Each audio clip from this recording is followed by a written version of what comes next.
गर्मियां का अंक पेश करांगे।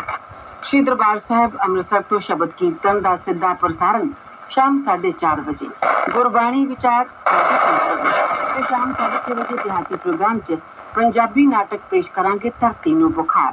डॉक्टर भुपिंदर सिंह ढिल्लों सदा बहार फलदार बूटे लगाउण बारे जानकारी देणगे ते गीत संगीत होवेगा। 7:50 ते लम्हे प्रोग्राम जिंदगी हसीन है 8 बजे ते सुरसरता च 8 बजे तुसी रतन का तिवारी नूं सुणोगे। स्पॉटलाइट 9:15 बजे ते विज्ञान भारती 9:30 बजे ते संगीत दा अखिल भारती प्रोग्राम 10 बजे दिल्ली केंद्र तो पेश करांगे।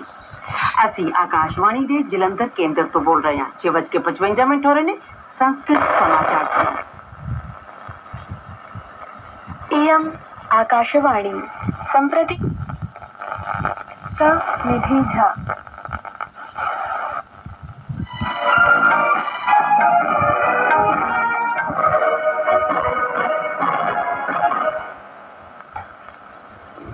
अथ वार्ताः।